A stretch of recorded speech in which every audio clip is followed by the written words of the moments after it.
It is 1 in the morning. Your phone is in your hand for the 3rd time tonight. The text is composed. Your thumb is hovering. And the only thing keeping you from sending it is that you have done this before, and you remember what happened the last time. If that is your nervous system right now, this video is for you. What you are calling love at 3 a.m. has a name. It is called trauma bonding. And what you are feeling isn't love. It's withdrawal. By the end of this video, you are going to know exactly what is happening in your body, why, and 3 things you can do tonight to start disrupting it. Quick thing before we go further. If you have ever picked up the phone at 3 a.m. and put it down again, drop a 1 in the comments. You don't have to say more. Just a 1. I read every one. And if any of this is starting to land, like the video. The algorithm sends this to the next person who is doing the same thing tonight. Here is what nobody tells you. A trauma bond is not weakness. It is not a character flaw. It is not a sign that you loved them too much, or that you have bad taste, or that you are broken in some way other people are not. A trauma bond is chemistry. The way it works is almost mechanical. When they were cold, your brain flooded with cortisol, the stress hormone, heart racing, sleep collapsing. Then, just as the cortisol peaked, they were warm again. And in that moment, your brain flooded with dopamine, the reward hormone. Cortisol, dopamine, cortisol, dopamine. For weeks, for months, for years. And here is the part that lands hardest. Your brain learned the rhythm, not them. The rhythm. The pattern your nervous system bonded with was a chemical sequence, calibrated to the unpredictability of when the warmth would arrive. Quick note. This is education, not therapy. Watching this video does not heal a trauma bond. If anything in this video is hitting close to home in a way that feels overwhelming, please reach out to a licensed professional. But naming the chemistry, that part is yours.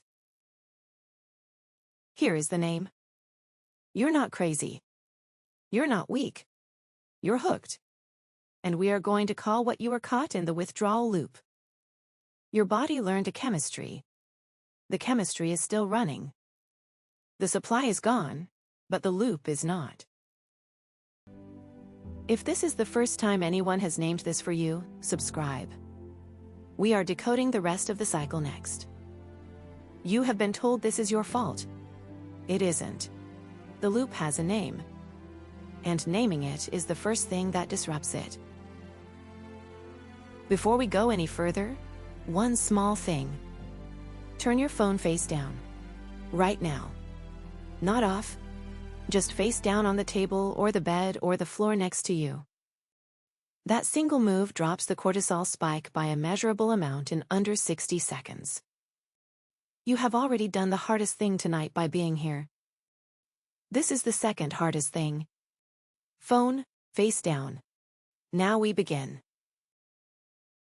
Example 1. The chemistry. Bessel van der Kolk wrote a whole book about this called The Body Keeps the Score, and the line from it that lands hardest is this one. The body learns the chemistry, not the relationship.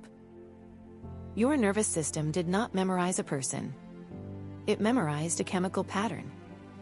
Cortisol when they were cold. Dopamine when they were warm. Cortisol. Dopamine. Cortisol. Dopamine. Repeat for 2 years. And by the time they were gone, your nervous system had built a track around them. Tracks don't unlearn just because the train stopped running. So here's what happens. The relationship ends. Maybe they left. Maybe you left. Maybe you ended it 12 times and went back 11. It does not matter. The supply ends. And your brain, which has spent the last 2 years calibrating to a specific spike, suddenly has no spike. It does what brains do. It searches. It wakes you up at 3 a.m. It runs the conversations on a loop. It composes texts you will not send. It physically reaches for the phone, the way someone trying to quit smoking reaches for the pocket where the pack used to be. Your body is searching for something. You think it is them. It isn't. Your body is searching for the spike. Example 2. Intermittent reinforcement. In 1957, a psychologist named B.F. Skinner ran an experiment with pigeons that, decades later, would explain why you cannot stop checking your phone for their name. He gave one group of pigeons food every time they pressed a lever. Predictable. Boring. The pigeons pressed when hungry, stopped when full. Then he changed the rules for the second group. Sometimes the lever gave food, sometimes it didn't. No pattern. The result was almost cruel. The second group of pigeons pressed the lever frantically, compulsively. They pressed even when they weren't hungry. They pressed long after the food stopped coming. The unpredictability built an addiction the predictability never could. He called it variable ratio reinforcement. And it is the most addictive learning schedule we have ever measured. Today, every slot machine in Las Vegas runs on it. So does your phone. And so did your relationship. The kindness that came after the cruelty was not random. It was perfectly timed. Late enough that you had given up. Early enough that you had not left yet. And in 2025, in a study by Sha and Dong in Tech Science, the same loop was measured driving compulsive scrolling. Beta 0.223. The same circuit in your brain that pressed Skinner's lever, that pulls a slot machine handle, that scrolls TikTok at midnight, was running your relationship. The supply was different. The loop was the same. And here is the part you can use. If the warmth had a pattern, you would be over them. The reason you cannot stop replaying it is that the warmth had no pattern. The unpredictability is the lock. Example 3. Withdrawal is real. Tell me if any of this sounds familiar. You can't sleep. You wake up at 3 in the morning with your heart pounding for no reason you can name. You ruminate. The same conversations replay in your head. The same texts compose themselves and dissolve and compose themselves again. You feel a physical urge to reach for the phone. You feel a kind of grief that doesn't feel like grief. It feels more like hunger. This is real. It is measurable. It is documented. In 2024, a systematic review by Day, Townsend, and Grenier, published in Personality and Individual Differences, looked at the mental health of people who had been in relationships with pathological narcissists. The finding was uncomfortably specific. Partner mental health collapses post-relationship at rates measurable across studies. Sleep disruption, rumination, physiological dysregulation. The withdrawal is not subjective. It is in the data. And in the same year, a paper by Roningstam, Weinberg, and Goldner-Vukov in Psychodynamic Psychiatry made a point that I want you to hold on to. The post-contact dysregulation is information about the disorder, not information about you. The fact that your nervous system is unraveling without them is not evidence that you should go back. It is evidence of how trained the loop became. Patrick Carnes named this in 1997. He called it the betrayal bond. Biochemical, not emotional. He was the first person in the field to say plainly that this was not a moral failing. It was a chemistry. He was right.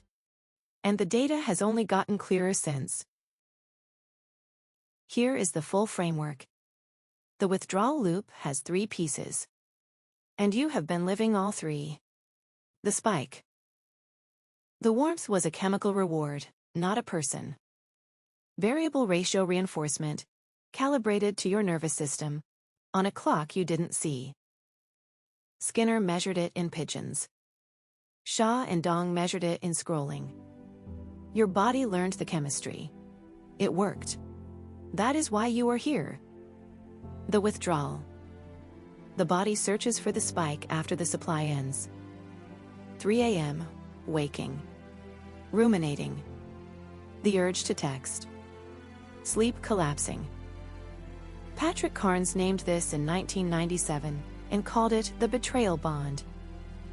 Day, Townsend, and Grenier measured it across studies in 2024. It is in the data. It is not in your head. The relapse.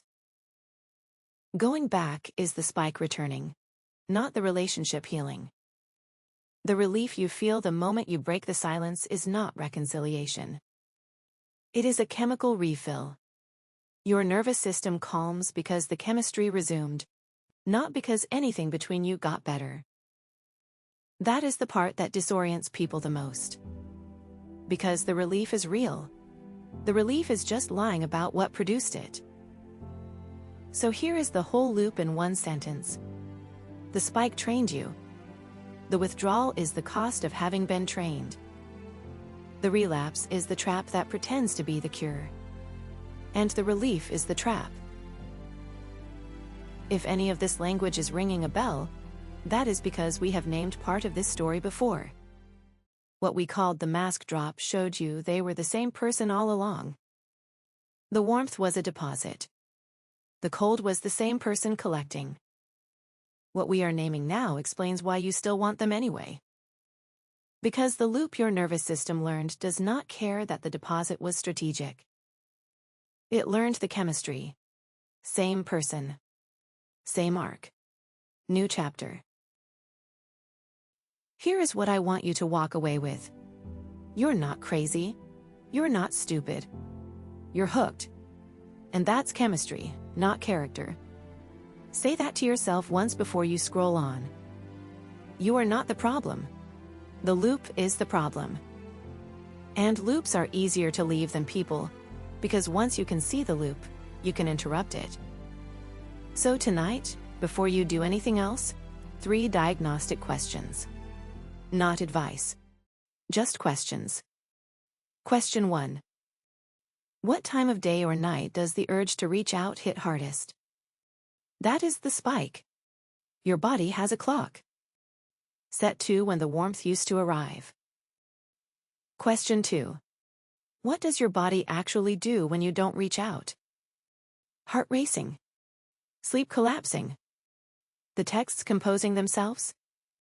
That is the withdrawal. The symptoms are real. And they are not proof you should go back. They are proof of how trained the loop became. Question 3. Think back to the last time you broke silence with them. What did the relief feel like in your body in the first hour? That is the relapse. And the relief is the cleanest evidence you will ever get that this is chemistry, not connection. 3 answers. That is your withdrawal loop, named. Not a story about how much you loved them. A story about a chemistry your body learned and is now starting to unlearn. And one more thing before we close, because this is education and the point of education is something you can use. 3 chemistry disrupting practices. Not exit advice. Not no contact rules. Just 3 things you can do tonight, while you are still in whatever stage of this you are in, to start interrupting the loop. 1. The 90-minute rule. The next time you feel the urge to text them, set a timer. 90 minutes. Just 90 minutes. The peak of a cortisol spike, which is what is driving the urge, lasts about 40 to 90 minutes. Most cravings die inside that window without you doing anything except not feeding them. You do not have to commit to never texting them. You only have to commit to 90 more minutes. Then 90 more after that. 2. Narrate the urge. Out loud, when the urge hits, say what is actually happening. This is withdrawal. This is my body searching for a spike. This is not love. This is not a sign. This is a chemical loop firing on a clock. Naming the chemistry while it is happening is the most underrated nervous system intervention in this entire field. You are not arguing with the urge. You are just relabeling it. 3. The Cortisol Spike Journal. Tonight, write down 2 things. The time the urge hits, and 1 word for what your body is doing. 3 a.m., searching. 1 a.m., spiraling. 11 p.m., aching. Do this for a week. By the end of the week, you will have a map of your loop. The clock. The timing. The shape. Once you can see the loop, you can plan around it. That is the withdrawal loop in your hands. Not a feeling. A pattern.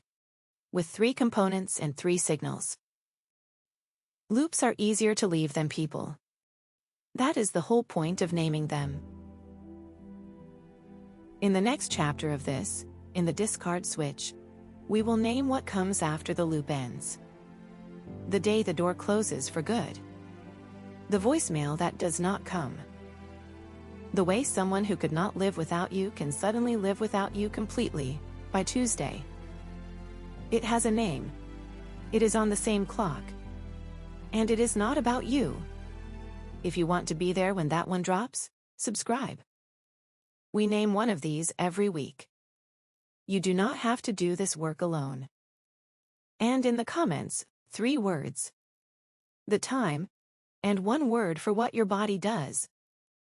Mine, when I lived it, was 3 a.m., searching. Yours might be 1 a.m., spiraling. Whatever it is, naming it is the second move. The first one was watching this. The human code. The science of why you do what you do.